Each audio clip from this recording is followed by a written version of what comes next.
cometas e asteroides, como se fossem um pó aderido à beleza, a refulgência dinâmica de sua alma, também se sente mais nítido e operante no universo.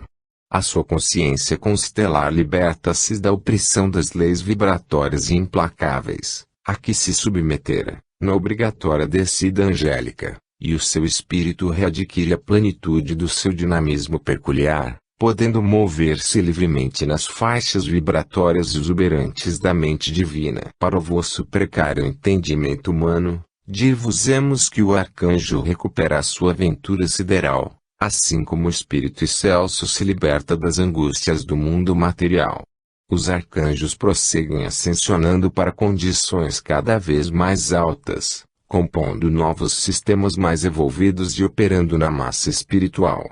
Através da substância aglomerada dos mundos físicos, a massa espiritual, descida, aciona pelo interior todas as formas materiais, desde o elétron atômico até o conjunto terráqueo, plasmando incessantemente novas consciências que ascensionam a caminho da formosa angelitude. Pergunta: registrou-se qualquer acontecimento na vida de Jesus, capaz de explicar a sua conjunção direta com o Cristo planetário da Terra?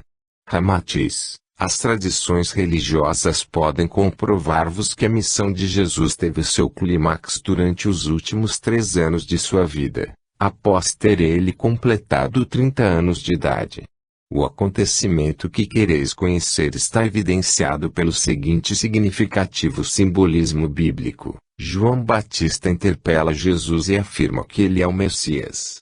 Jesus, pela primeira vez, responde que realmente o era. De outra feita, após o batismo, que define o propósito iniciático de o homem terráqueo se redimir, e que é realizado por João Batista, os apóstolos assinalam, na vidência, que uma pomba imaculada desce sobre Jesus e o inunda de luz do Espírito Santo. Para aqueles que estão familiarizados com as figuras simbólicas de que os mentores siderais costumam utilizar-se na projeção, sobre o mundo de formas, de sinais identificadores de determinadas situações importantes no labor messiânico, a pomba branca é o símbolo máximo empregado para notificar a ação do arcanjo planetário operando na modificação dos grandes ciclos de renovações espirituais. O acontecido com Jesus quer dizer que, exatamente naquele momento, o Cristo planetário pudera vibrar mais diretamente na carne do seu divino médium e que, portanto, dali por diante manter-se-ia em contato mais eficiente com a sua consciência. Na realidade, é da ocasião do batismo em diante que se repetem as constantes afirmações de Jesus, assegurando, sem qualquer vacilação, eu e meu Pai somos um ou ninguém vai ao Pai senão por mim. Na figura de médium consciente, ele entregara-se, então, ao indescritível transe crístico, exudando o permanente e sublime amor que o inundava, projetado no Cristo planetário. Conhecedor profundo da escadaria hierárquica sideral, reconhecendo-se uma consciência ainda ligada ao mundo de formas, o Messias guardava profunda ternura para com o espírito do Cristo planetário, que vivia em sua alma, situado hierárquico imediatamente acima de sua individualidade sideral. Sabia o caminho exato para a criatura tomar contato mais direto com o Criador dos mundos.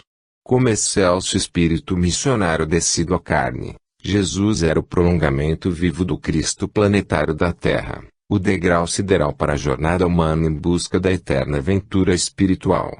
Pergunta: que significa esse grande plano Manvantara, no cosmo? Ramatiz: assegura a vossa ciência que o universo se encontra em fase de contínua expansão, assemelha-se à gigantesca explosão que se dilata em todos os sentidos. Efetivamente, a imagem está próxima da realidade, entretanto, como o tempo no vosso mundo é relativo ao calendário humano, não podeis avaliar essa explosão na eternidade da mente divina. Para Deus, esse acontecimento é tão instantâneo como explosivo que rebenta no espaço de um segundo terrestre.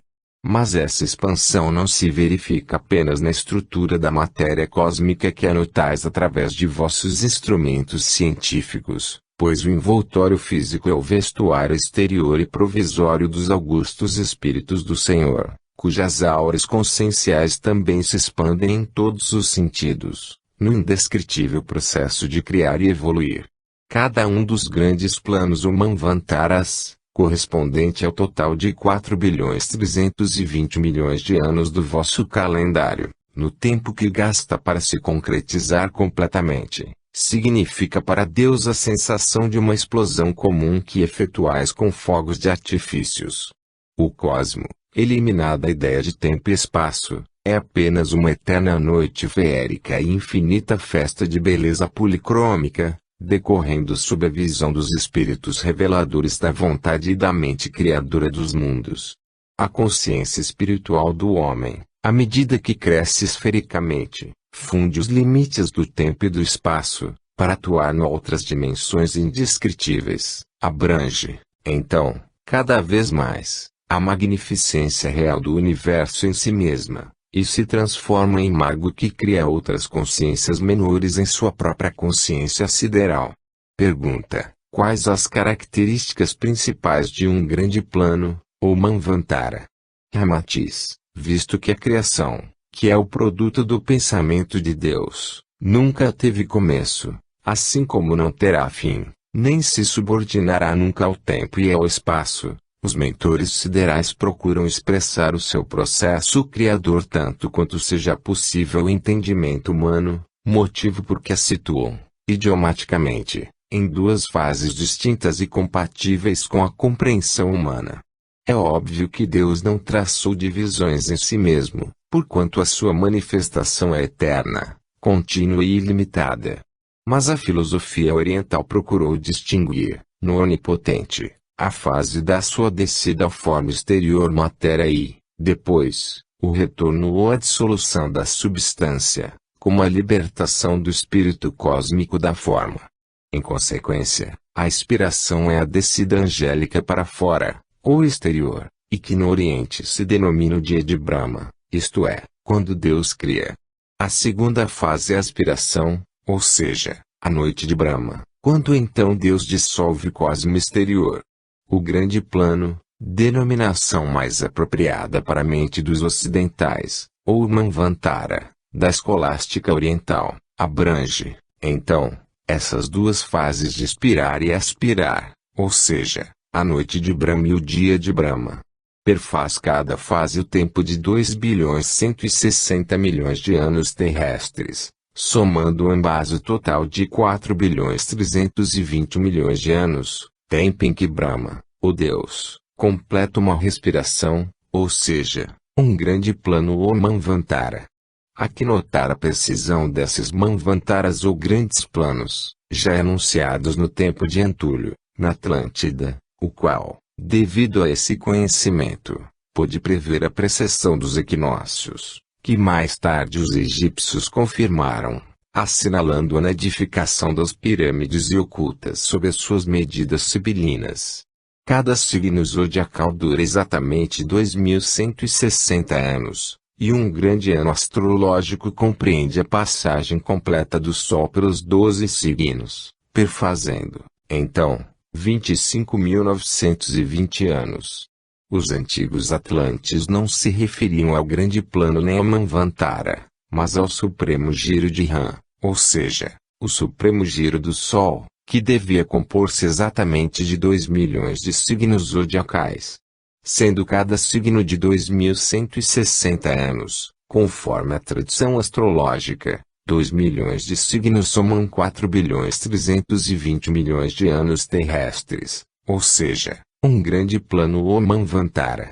Os velhos iniciados dos Vedas e os instrutores da dinastia de Rama costumavam afirmar que a respiração macrocósmica de Brahma corresponde à respiração microcósmica do homem. Pergunta: e como poderemos compreender o ritmo setenário que sempre nos citais, em que o Espírito Divino desce vibratoriamente até a fase exterior da matéria, depois de atravessar os 7 mundos? Ramatiz: trata-se, também, de novos diagramas especiais, contidos no processo do grande plano, e que os grandes iniciados hão composto para auxiliar a compreensão humana quanto às fases intermediárias da criação. São muito conhecidos entre os ocultistas do vosso orbe os gráficos básicos que conceituam as 3 emanações divinas e os 7 mundos e suas regiões, que situam a descida angélica. Eles demarcam as pulsações rítmicas da criação divina e assinalam as faixas vibratórias que identificam as principais mudanças na energia do cosmo. O conhecimento iniciático milenário sabe graduar perfeitamente as diversas fases da descida do espírito até a expressão matéria, avaliando-lhe os ritmos criadores mais importantes e auxiliando gradativamente o entendimento humano dos estudiosos dos Manvantaras, ou grandes planos. É uma redução acessível ao pensamento humano, embora muito aquém da realidade cósmica, mas é a expressão gráfica mais fiel possível. Os hermetistas, hinduístas, toístas, yogis, teosofistas, rosacruzes e esoteristas têm norteado seus estudos com êxito sobre esses gráficos inspirados pelos mentores siderais, desde a Atlântida. Pergunta: poderíeis, então, esclarecer-nos quanto à composição das 3 emanações divinas? Ramatiz: a pedagogia sideral ensina que há 3 princípios cósmicos, uníssonos, que constituem o próprio Deus, 3 manifestações absolutas do Ser Supremo e que na exiguidade desta obra assim resumiremos para um fugaz entendimento humano.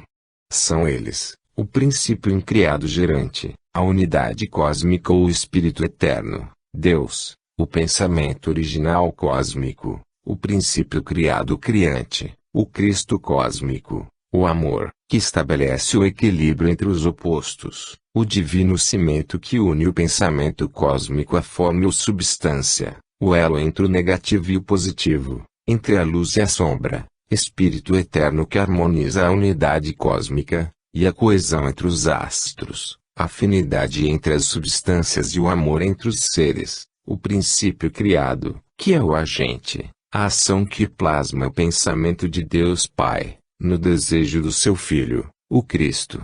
É também conhecido na tradição esotérica como o Espírito Santo, que concebe com energia virgem ou forças pré-cósmicas para a gestação na matéria. Mas a pobreza dos vocábulos, desenhando na vossa mente situações limitadas e letárgicas, no tempo e no espaço, de modo algum pode caracterizar-vos a realidade cósmica. Trata-se de esforço conceitual para o treinamento do homem, a fim de que, em sucessivas romagens siderais, termine assimilando o espírito e não a forma da revelação. No equívoco de excessiva materialização daquilo que é configuração simbólica, já incorreram as religiões tradicionais, motivo pelo qual ainda se discute sobre as 3 pessoas da Santíssima Trindade ou a pomba física do Espírito Santo, pousada na cabeça de Jesus, olvidando-se que tais expressões são sínteses alegóricas de acontecimentos siderais. Referindo-nos aos 3 princípios cósmicos, as 3 emanações distintas do mesmo ser único e absoluto, aludimos às fases conhecidas como evolução, descida vibratória ou descenso angélico, quando o espírito atinge o estado substancial distinguível pelos sentidos humanos. Em sentido inverso, o processo denomina-se evolução, aceleração vibratória ou subida angélica em direção à origem iniciática do princípio original. Essas operações, assim classificadas e algo humanizadas, para o melhor entendimento possível à precariedade da vossa mente, sucedem-se dentro da ocorrência completa de cada grande plano, fazendo-se a descida no dia de Brahma, quando Deus gera e daí resulta o princípio criante, que produz então o princípio criado, para que se cumpra o que é planeado no pensamento cósmico gerante. A noite de Brahma, ou a desmaterialização do panorama objetivo do cosmo e a libertação do espírito para o seu estado original completam, então, o grande plano Manvantara atuante nos 7 mundos. Pergunta: qual a ideia que poderíamos conceber desses 7 mundos? Ramatiz: a mesma pedagogia sideral ensina que Deus, Brahma ou universo, abrange 7 mundos ou 7 estados energéticos que se diferenciam conceitualmente sob a regência do ritmo setenário. Através dessa divisão, cabível na mente humana, torna-se mais fácil aquilatar o processo de involução ou descida angélica e da evolução ou ascensão espiritual.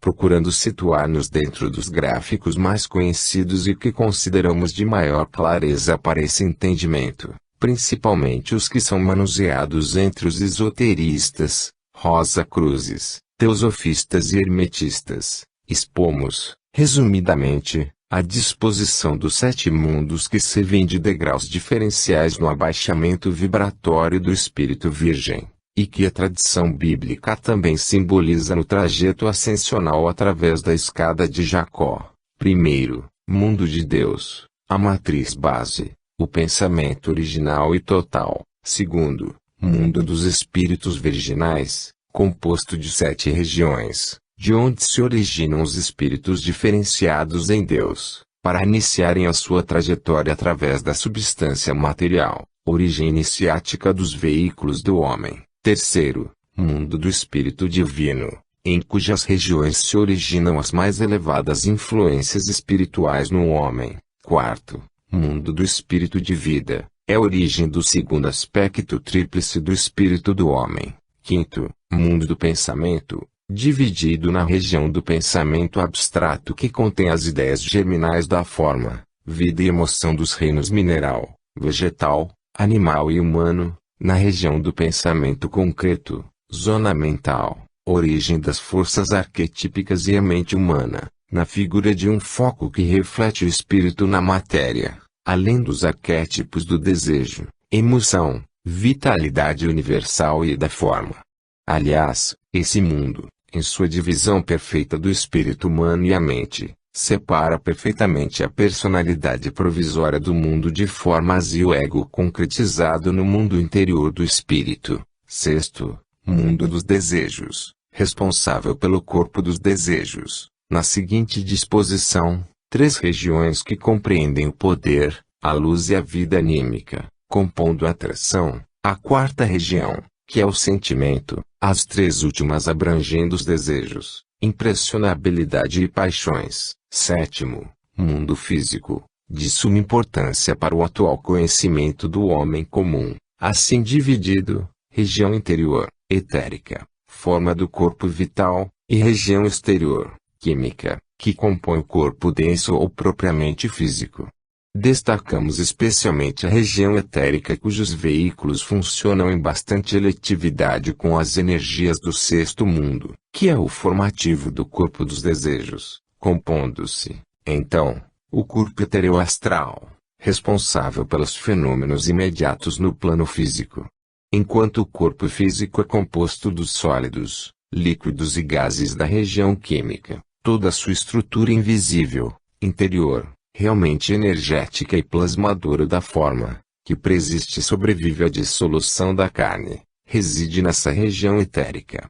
Ela constitui-se de 4 éteres que formam a fisiologia do perispírito ou corpo etereoastral, e que assim se dividem: o mais inferior, que é o éter químico, elemento responsável por todos os fenômenos de assimilação e excreção nas relações do homem com o meio; o éter vital, o magnífico veículo que permite a propagação no meio físico, impregnando desde o pólen das flores até o espermatozoide humano e que, devido à intemperança ou aos vícios sexuais, debilita-se e extingue-se, produzindo a esterilidade; o éter luminoso, o meio de percepção sensorial, o captador das vibrações do ambiente exterior e, ao mesmo tempo, o transmissor, em linguagem objetiva, das emoções e das sensações interiores da alma no seu mundo oculto; o éter refletor, a tessitura delicadíssima que reflete toda a memória da natureza, desde o mais leve estremecimento de uma probabilidade de onda até o ruir ou gestar-se do cosmo.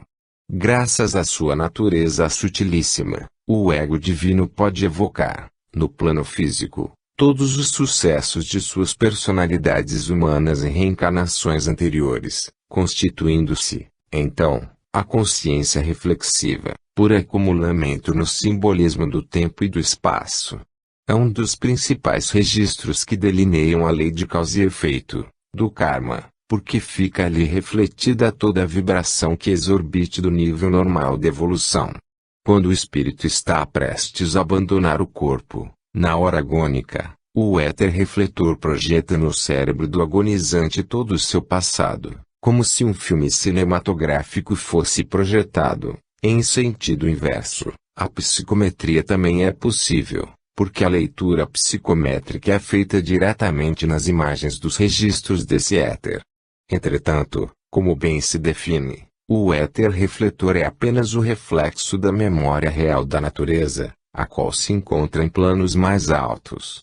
Só os clarividentes consumados, e sob um modo de vida superior, conseguem interceptar as imagens reais, enquanto que os médiuns videntes e os psicometras precários apenas manuseiam os fenômenos reflexivos e de um tipo de éter ainda adstrito ao campo físico. Nesse campo etérico é que o sistema de chakras tem a sua atividade muito desenvolvida, funcionando como condutor das energias do vitalismo solar e demais forças telúricas e, ao mesmo tempo, facilitando a libertação maior ou menor dos veículos para as saídas em astral, do ego reencarnado. Naturalmente não podemos demonstrar-vos, nestes singelos relatos, a constituição completa de todos os elementos que se interpenetram e atuam na descida vibratória do espírito, constituindo os egos para atuação na matéria.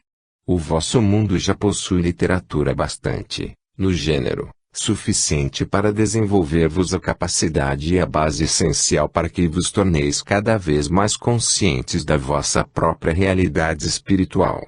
O esoterismo, a teosofia, a filosofia rosa cruz, a yoga, o hermetismo, as ordens iniciáticas e os chamados compêndios ocultistas estão repletos de ensinamentos técnicos e úteis aos discípulos ávidos do saber. Pergunta: ante a complexidade dessa região etérica, e para nossa melhor compreensão, poderíeis tecer outras considerações sobre o assunto?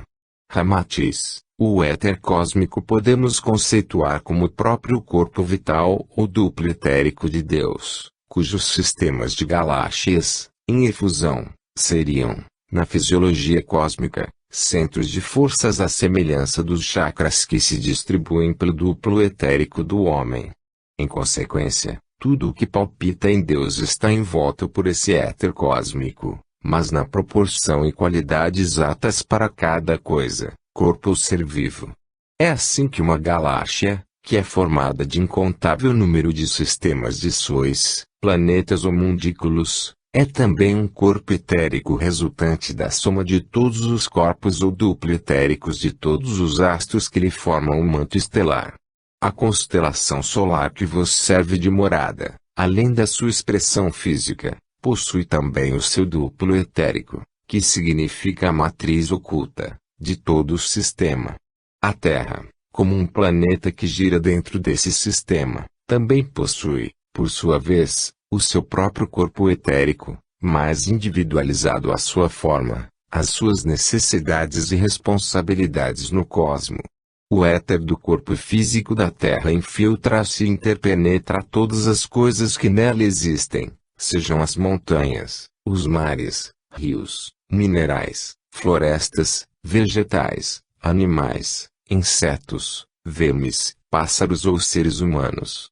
Assim como existe o duplo etérico da floresta material, na forma de outra floresta luminosa, semelhante a um cenário de celofane, onde vivem os espíritos dos silvícolas, julgando ao seu campo de caça, há também o duplo etérico de cada pinheiro, arbusto ou lâmina de capim. A reprodução é exata, perfeita e hermética, é uma outra terra, com todos os seus pertences, sem faltar a figura etérica do esvoaçante grão de areia. Serve de morada a fadas, gnomos, sílfides, salamandras, ondinas, nereidas e outros tipos de elementais e energias ainda ignoradas na própria tradição esotérica. O condor que voa sobre os Andes ou o verme que se arrasta no seio da terra úmida são apenas a materialização objetiva, aos vossos olhos, do mesmo condor e do mesmo verme que vivem e palpitam no seio recortado do éter que lhes atende à forma idiosincrásica. Quando, por efeito da morte da aranha ou de uma águia, a sua forma se desintegra no mundo físico, A ave ou aranha prosseguem no verdadeiro mundo de sua origem, o éter astral. E, como ainda não dispõem do discernimento da consciência, nem chegam a notar a diferença vibratória do novo habitat, prosseguem no seu voo na sua teia de seda etérica, no panorama etérico e ainda mais belo e vibrátil. Pergunta: quando as coisas ou os corpos físicos se destroem, não devia ficar destruído também o corpo astral, o duplo etérico? Ramatiz: embora uma floresta, no vosso mundo, seja a materialização física exata de outra floresta etérica, quando cortais um pinheiro, continua existindo outro pinheiro etérico, que não é atingido pela ação letárgica do plano físico, salvo quando os poderes mentais dos espíritos construtores querem dissolver qualquer éter acumulado. Mas o fenômeno é ao contrário, quando operado daqui, diretamente, no campo etérico. Logo que, por qualquer circunstância excepcional, é destruído o molde etérico de uma flor ou fruto físico, se não for logo restabelecida a energia etérica no duplo invisível, a sua contraparte física se deteriora ou emurchece. É claro que, quanto mais poderoso é algo do mundo físico, também o seu duplo etérico só pode ser modificado ou destruído por espíritos mentores de considerável poder, mas que só atuam sob o comando mais alto. Muitos cataclismos físicos são primeiramente preparados pelos mentores kármicos, nos seus moldes ou duplo etéricos, para em seguida repercutirem disciplinadamente na matéria. No seio vegetal da semente também está adormecido o potencial do pinheiro etérico, embora reduzido e aglutinado em si mesmo, o qual é alimentado pelo corpo etérico do espírito grupo da espécie pinheiro. O pinheiro físico, que germina e se desdobra no pinhão atirado no seio da terra, desata-se no seu crescimento vegetal graças ao seu molde etérico, que absorve as substâncias do astral e assume as cores e qualidades do espírito vegetal ou deva da natureza que pertence. No entanto, aqui convém que esse pinheiro etérico não é apenas uma espécie de árvore recortada em papel celofane, e que imaginareis transparente. Ele contém em si todos os éteres do sétimo mundo, que já citamos antes, no quadro demonstrativo dos 7 mundos, alquimismo que assimila e excreta no metabolismo da seiva, a vitalidade etérica que procria e constitui, depois, as novas sementes, para que a espécie se reproduza continuamente em novos arvoredos, ao éter luminoso, que dá ao vegetal a sensação de existir, como um centro de sensação do espírito vegetal no mundo etereofísico, e principalmente, a memória da natureza, na forma do éter refletor, o qual, após a desagregação física da árvore, conservará o registro memorial de toda a gestação, crescimento e desintegração vegetal. É óbvio que, quanto mais evoluída é a espécie vegetal, tanto maiores são as suas qualidades etéricas. Há plantas carnívoras cujo eterismo já está impregnado de desejos e de paixão, porque elas participam do 6º mundo astral, que é o dos desejos e que precede o mundo etérico. Enquanto são mais inferiores os corpos etéricos do peixe, dos pássaros e de certos animais de menor importância, que não passam de apêndices instintivos do espírito grupo que os comanda instintivamente, o duplo etérico do cão, do cavalo ou do gato são portadores de certa dose de consciência, à parte, e já se emancipam da consciência instintiva global do espírito diretor da espécie e, consequentemente, da generalidade do seu corpo etérico. Pergunta: naturalmente, o duplo etérico do homem é o mais aprimorado, nesse eterismo que forma o molde das coisas e dos seres. Não é assim? Ramatiz: o duplo etérico do homem não só é o mais qualitativo e complexo, devido ao sistema fisiológico e avançado dos chakras, como ainda o principal veículo de coordenação em relação com todos os outros fenômenos das vidas menores. É um veículo aprimorado, cuja dinâmica é utilíssima ao atual estado de consciência do homem porque, embora no mundo da matéria, ele relaciona a criatura com seus veículos superiores. Esse corpo etérico é que restaura o metabolismo humano, na figura do molde preexistente, para constituir-se o corpo físico pelo nascimento. Ele age e reage em concomitância com tudo o que lhe sucede no campo físico. Quando o médico pratica anestesia, cai a temperatura do paciente devido à inércia atômica, e ocorre uma breve morte aparente, justamente porque é expulso o duplo etérico, que é o verdadeiro coordenador do metabolismo físico. A destruição de um órgão físico não atinge de súbito etérico. Conheceis, certamente, o caso de muitas criaturas do que amputaram braços, pernas, dedos ou órgãos internos, mas que continuam a sentir dores nas regiões amputadas, e isso porque o molde etérico do órgão operado permanecia a repercutir, por não ser atingível pela instrumentação física. Os espíritos costumam operar curas daqui, agindo exclusivamente no campo etérico. Em seguida, o molde do órgão em que atuaram vai se modificando lentamente e, pela repercussão vibratória, modela-se também a sua contraparte física. Como os curados espiriticamente ignoram isso, e não guardam o regime, que é ainda mais severo que o das operações físicas, a intervenção etérica perde então o seu efeito terapêutico. Pergunta: o câncer apresenta também qualquer relação com esse duplo etérico? Ramatiz: como agente energético responsável pela patogenia do câncer provém de uma energia astral corrosiva, ele se situa, basicamente, no duplo etérico, onde tem o seu habitat favorável. Muitas vezes os médicos costumam amputar as partes afetadas dos cancerosos, extraem um dedo e, para surpresa sua, o câncer surge novamente, atacando a mão e o braço e avançam implacavelmente, a zombar da ciência humana. A radioterapia, os passes magnéticos e a homeopatia em alta dinamização conseguem certo êxito nessas curas, porque representam justamente a única terapêutica que consegue influenciar no duplo etérico e, assim, atacar o agente corrosivo no seu verdadeiro corpo energético de vida astroetérica. Pergunta: nesse caso, certas energias perigosas podem fluir à distância, através do corpo etérico da própria Terra? Ramatiz: o corpo etérico da Terra está impregnado do éter que invade todo o cosmo e, consequentemente, do mesmo éter que rodeia e interpenetra os astros, sistemas e mundos próximos ou distantes, motivo por que os astrólogos acusam as influências etéricas astrais à distância, na forma de influências de boas ou más condições astrológicas.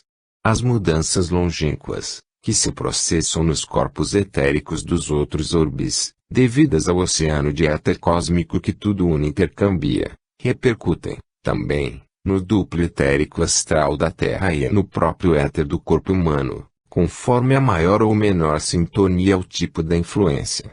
Pergunta: é esse o motivo da ação etereoastral do planeta intruso, a que sempre aludes como sendo uma influência característica? Ramatiz: efetivamente, grande parte dos terrícolas já se deixa influenciar pelo referido astro, sem poder objetivar a origem da estranha volúpia sensual, que lhes superexcita as paixões, e efetua convites para o prazer fácil, instintivo e impuro, dificultando o senso diretivo moral do espírito e favorecendo um retorno à esfera animal primitiva.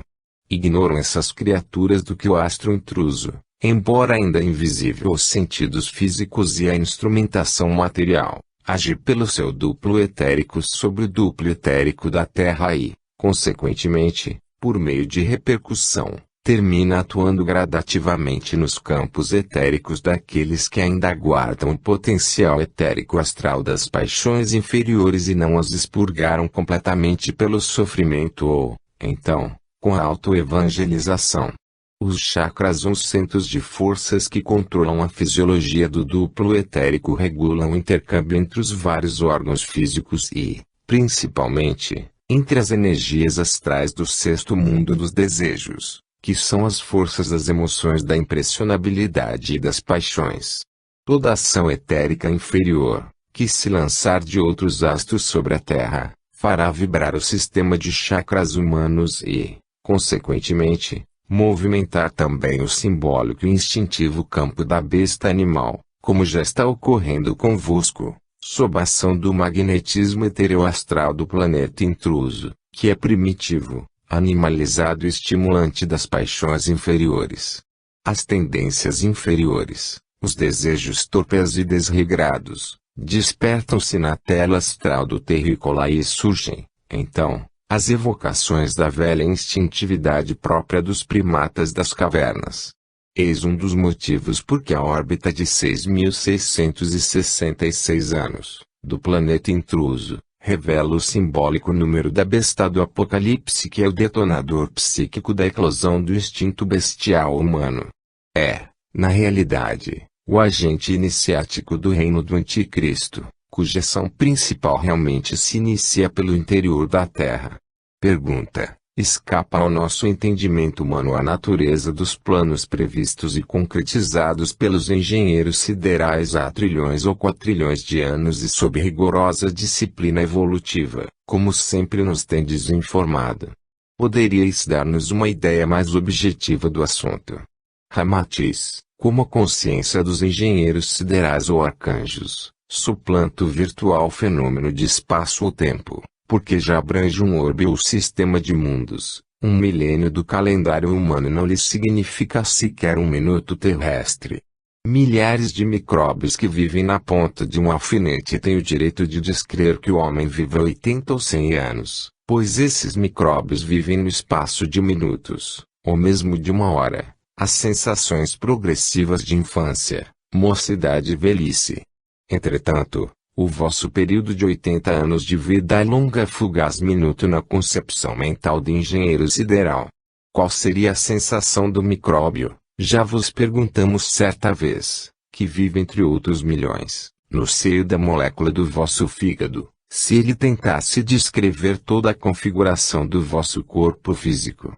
Na figura de cidadão comum da molécula hepática, não conseguiria ver-vos à distância, nem seria capaz de avaliar a contento a vossa figura humana. Em consequência, teria de descrer da vossa realidade, assim como os ínfimos micróbios humanos, situados na molécula Terra, integrante de uma célula de galáxia, não podem formar um juízo perfeito nem ao menos da forma do fígado estelar do Pai. Deus é um pensamento eterno, e a sua criação um produto objetivo desse mesmo pensamento. O binômio pensar e criar não pode ser calculado no espaço e no tempo, porque não existe nada fora de Deus que também possa marcar as suas operações criativas. Ele é sempre eternamente. Nele tudo existe, sem começo nem fim. Assim que pensais em construir uma ponte, por exemplo, esta se fixa, invisivelmente, na vossa mente, na figura de um molde ou matriz, que apenas fica aguardando o ensejo para revelar-se ao mundo e aos sentidos humanos. Embora outros não creiam nessa ponte, por enquanto invisível, na vossa mente, ela já existe indestrutivelmente em outras dimensões. Vós a criastes no mundo mental, assim que pensastes na sua estrutura e acabamento. No entanto, vós sois responsável pelo benefício ou prejuízo que se fizer no mundo pela concretização dessa ideia, seja um abrigo de órfãos ou maquinaria infernal de destruição. Mas é evidente que o combustível que usais é sempre extraído da fonte mental do próprio Deus, que é autor único e insuperável de todas as coisas. Às vezes, muitos usam as mesmas ideias inatas, simultaneamente, e então aparecem obras iguais ou semelhantes, ao mesmo tempo, na Terra. Tudo quanto imaginardes e conservardes na vossa retentiva mental exige a essência da própria mente divina. Os engenheiros siderais também dão forma àquilo que já é um plano perfeito e preexiste eternamente na mente divina e, por esse motivo, todas as operações são previstas com trilhões ou quatrilhões de anos e se situam num desdobramento evolutivo, revelando-se gradativamente na forma, através das mentes menores dos espíritos humanos. Pergunta: essa explicação de que o espírito humano apenas vai dando forma substancial àquilo que já existe sem começo e sem fim, na mente de Deus, desperta-nos uma ideia de automatismo, Fica-nos a impressão de não passarmos de colecionadores de ideias alheias, embora elas sejam recebidas de arcanjos ou de Deus. Que nos dizeis a respeito? Ramatiz, o escritor que vive a jubilosa sensação de haver criado obras excelentes, ou o artista eufórico de sua virtuosidade, nada mais fizeram do que apossar-se de ideias mentais que os outros espíritos lhes inspiraram do além. O escritor, antes da pseudo-criação da obra em sua imaginação, apodera-se da obra alheia e física, do próprio mundo, como sejam o lápis, a caneta ou a máquina de escrever, papel, tinta ou dicionários. Ao efetuar o trabalho serve-se de um idioma que outros burilaram no tempo e sobre outros costumes humanos, manuseia regras, palavras, frases e orações que são produtos de pedagogos ou de compêndios alheios. As próprias ideias que lhe acodem para criar a sua obra provêm das evocações de um mundo edificado por outros que já o antecederam. Descreve coisas que já existiam e lhe impressionaram a mente. Quando medita em algo que novo, o faz por eliminação daquilo que lhe parece mais velho, mas o que sobra ainda é escolhido e não criado. Ele imagina-se dono de um estilo, mas esse estilo é apenas um esforço para ser diferente dos outros estilos e, comumente, surpreende-se com outros escritores que também possuem um estilo igual ao seu, verificando, então, que nem o seu modo de escrever é exclusivo no mundo. O escritor que pretenda criar coisa inédita há de se conformar, sem dúvida, com o fato de que não é nenhum criador, mas apenas um compositor. A sua glória, a sua alegria e os seus méritos hão de basear-se exclusivamente no seu modo pessoal de compor, diferente dos demais escritores, embora o faça com as mesmas ideias e os mesmos recursos de que eles também se servem. Pergunta: qual a ideia aproximada, embora vaga, que poderíeis transmitir-nos, sobre a mente divina? Ramatiz: formai a ideia de que Deus possui na sua mente os moldes preexistentes, ou os negativos etéricos, os registros acásicos, reproduzidos no éter refletor da memória cósmica. Como Deus é eterno, sem começo nem fim, sem passado ou futuro, é um pensamento original, perene, imutável e uníssono, de tudo que existe. Em si mesmo há o negativo e o positivo da criação, o espírito e a forma. Não há modificação naquilo que é imutável e perfeito. Só existe um Deus, que não pode ser comparado a alguém ou a qualquer outra coisa fora dele, o que implicaria na existência de outro Deus. Em Deus, nada pode ser medido, comparado ou avaliado, porque essas medidas e comparações seriam dele mesmo, sobre ele mesmo.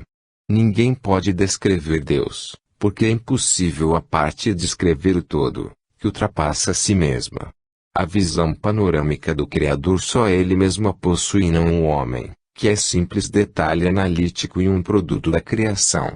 Quem pudesse descrever Deus em sua absoluta realidade, seria tão grande quanto ele, e ainda mais poderoso, uma vez que pudesse situá-lo fora de sua própria ação infinita, o que o próprio Deus ainda não pôde conseguir.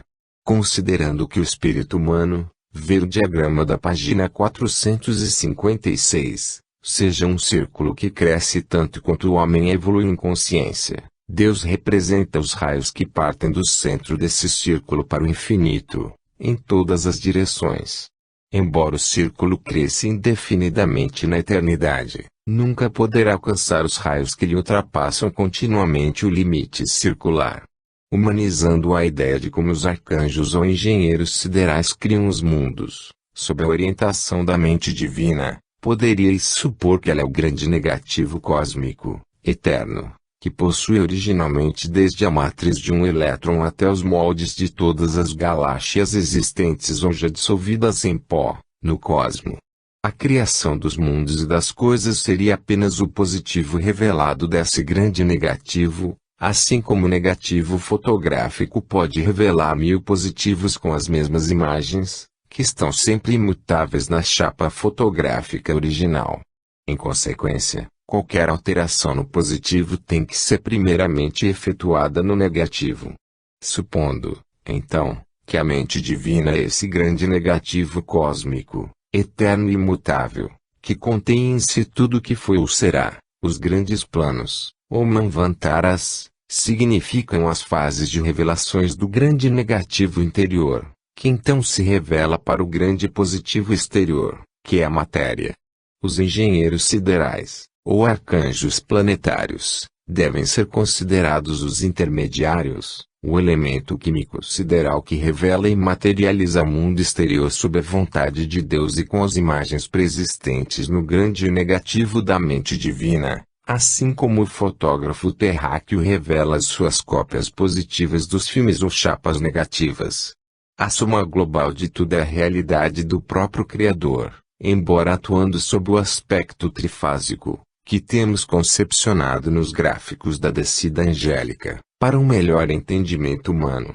Recordamos-vos que há o princípio incriado gerante, como pensamento original, que opera primeiramente pelo mecanismo da mente e, consequentemente, pelo grande negativo.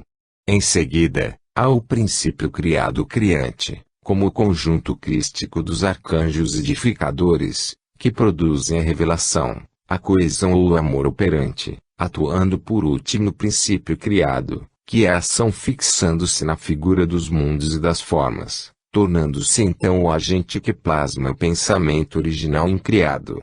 E, como a matéria, ou energia condensada, através da fase da noite de Brahma, retornará ao estado de pura energia, os mundos físicos são provisórios, considerados a grande ilusão, ou seja, o Maya da tradição oriental, pois é aquilo que se transforma, que muda e, portanto, o produto do tempo e do negativo cósmico, não é o original e sim o produto, não é a causa e sim o efeito.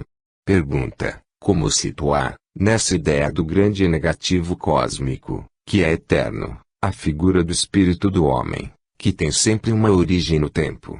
Ramatiz: Deus nunca teve princípio nem terá fim, enquanto que o homem teve princípio e não terá fim.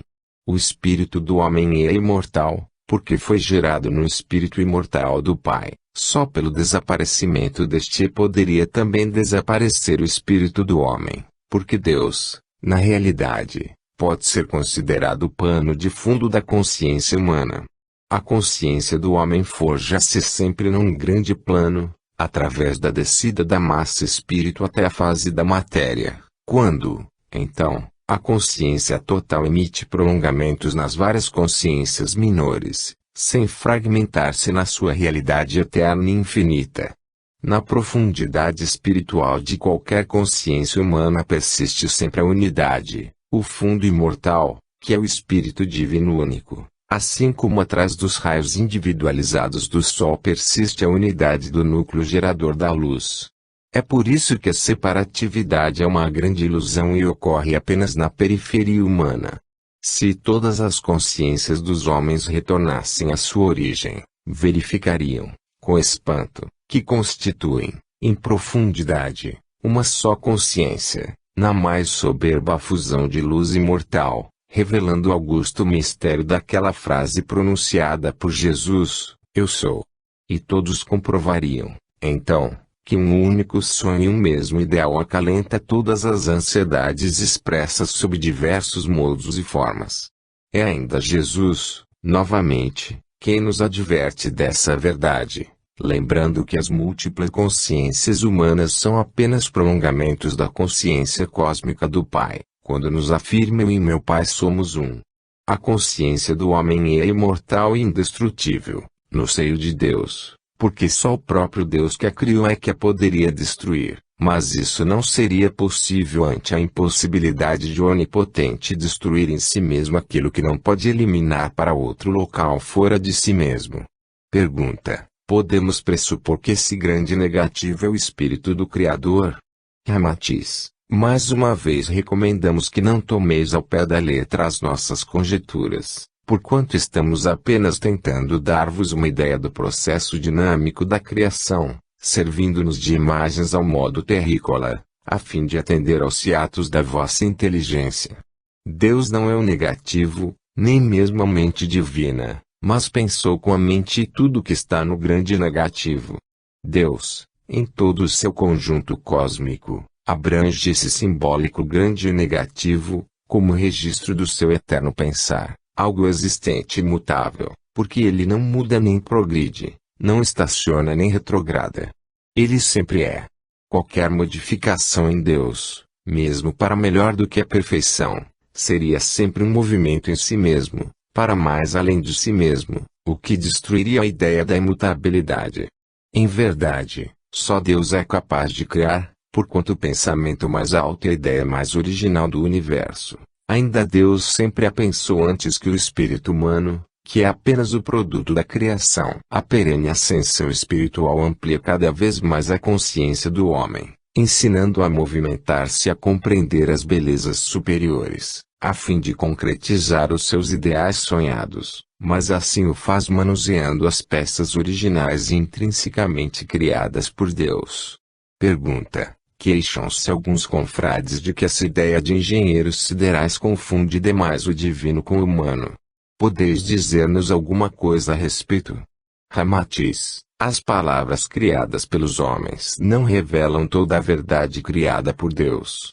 E, como Deus está em tudo que criou, indubitavelmente não existe algo especificamente divino ou não divino, que esteja fora dele. Essa concepção é apenas para o efeito de apoio mental humano, necessário à alma que mal balbucia o alfabeto espiritual. Os engenheiros siderais são, na realidade, as indescritíveis inteligências arcangélicas que atuam na região interna das forças arquetípicas dos mundos, nas próprias matrizes siderais, que permanecem latentes na mente do Criador. Eles constituem os núcleos vivos de energias espirituais que alimentam a vida nos diversos reinos dos mundos físicos, que compuseram pela sua poderosa vontade inspirada pela suprema vontade do Pai. Após a consolidação desses mundos materiais surge, então, a indescritível hierarquia menor de trabalhadores, aos quais os edificadores também entregam as tarefas subsequentes. Os iniciados sabem que os mundos físicos e astrais são vestes de tecidos vivos, confeccionadas com as energias e potenciais atuantes nos 4 reinos da natureza. Tradicionalmente, essas forças são conhecidas, no reino do fogo, como as salamandras, no reino das águas, como as nereidas ou ondinas, no reino da terra, como os gnomos, as fadas, e, no ar, como as sílfides e as fadinhas. Essas forças vivas, policrômicas, e que possuem configurações visíveis, são muito familiares aos clarividentes positivos, isto é, aqueles que comandam realmente a sua faculdade e veem o que desejam ver, diferindo dos clarividentes passivos, que só veem o que as entidades invisíveis determinam que vejam. Os engenheiros siderais operam no limiar dessas forças assombrosas, vivas, sutilíssimas e inquietas que, em incessantes movimentos vorticosos, situam-se sob o controle de uma consciência planetária, assim como a alma humana coordena as energias que se distribuem pelo corpo físico e as coloca em relação com o mundo exterior. Temo-nos cingido a ideia de engenheiros siderais ou de espíritos construtores dos mundos, só para atender melhor à dificuldade objetiva da mente ocidental, que ainda não possui a faculdade afinadíssima do oriental, que sabe sempre captar com facilidade o espírito das palavras. Do mesmo modo, temos feito referência a anatomistas, geólogos, legisladores ou zoólogos siderais, a fim de que sejam avaliadas mais fielmente a natureza e a responsabilidade dos encargos de determinados grupos desses sublimes edificadores da vida física e humana. A tradição religiosa de todos os povos de há muitos tem anunciado sobre as características de cada credo, religião ou doutrina espiritual. São os Arupadevas e os Rupadevas dos hindus ou budistas, os senhores do céu e da terra, na linguagem dos zoroastrinos ou, ainda, os anjos ou arcanjos, dos maometanos, dos cristãos e dos hebreus ou, então, os senhores soberanos dos 4 elementos, assim denominados entre certas escolas ocultistas, e também os magos dos 7 mundos, das escolas atlântidas. No livro do Êxodo, os hebreus se referem às cortes angélicas dos anjos do Senhor, quando aludem à existência dos deuses ou dos engenheiros siderais. na seguinte exclamação: quem é semelhante a ti, ó Senhor, entre os deuses? Êxodo 15:11. Está implícita nessa frase a ideia do Criador, situado entre os deuses que lhe obedecem ao pensamento original e criam os mundos, como construtores siderais. As palavras, na função de símbolos que vestem ideias, não podem, naturalmente, dar definições a contento, quando essas ideias pertencem a regiões, dimensões ou estados que ultrapassam o mais genial conhecimento humano. Esses seres planetários operam nos mundos sem forma, numa conceitual região da razão pura e absolutamente indefinida na pobreza da terminologia terráquea, cuja linguagem ainda não satisfaz nem ao menos as próprias necessidades humanas. Pergunta: alguns dos que têm lido as vossas mensagens têm pensado que, pelo fato de não ser possível descrever e compreender-se a realidade da existência desses engenheiros siderais, a maioria dos leitores há de conceituá-los sempre numa situação bastante humana. Não é assim. Ramatiz, indiscutivelmente estareis equivocados se configurardes os engenheiros siderais como gigantescas figuras que se movem entre fitas métricas, transferidores e tábuas trigonométricas, à mão, riscando afanosamente, na tela do céu, e fazendo valas na abóbada sidérea, a fim de comporem sistemas solares ou imensuráveis galáxias estelares. Enunciamos um tipo de fazedores de mundos assim como a boa literatura espírita se tem referido aos construtores ou edificadores do cosmo. Afidalgamos a ideia sob a concepção familiar de edificar e não de criar, porquanto já vos temos explicado que nada se cria no universo, porquanto Deus já criou tudo. Desde que, em assunto abstrato como este, tomeis a vestimenta pela ideia, ou a palavra pelo espírito, é óbvio que vos equivocareis. Os próprios vocábulos Deus, absoluto, Jeová, para Abraão, motor imóvel, divino movente, centro infinito, foco criador, Senhor dos mundos, pensamento incriado, lei suprema ou onipotente, de modo algum descrevem o autor da vida ou definem a realidade cósmica. Mas seria incongruência que o homem, ao conceber Deus como o imperador dos mundos, o imaginasse como um notável conquistador apoiado sobre incontável exército de urbes e apreciando seus domínios, sob festivas fanfarras das hostes angélicas. Pelo fato de nomeá-lo divino motor imóvel, nem por isso deveis configurá-lo como gigantesca maquinaria rodopiante no cosmo. O engenheiro sideral, o Arupadeva ou o arcanjo planetário, usa de sua vontade poderosa fora do tempo e do espaço, aglutina a energia, condensa sob processos inacessíveis à mente humana e se torna então o revelador das matrizes siderais, pensadas eternamente por Deus.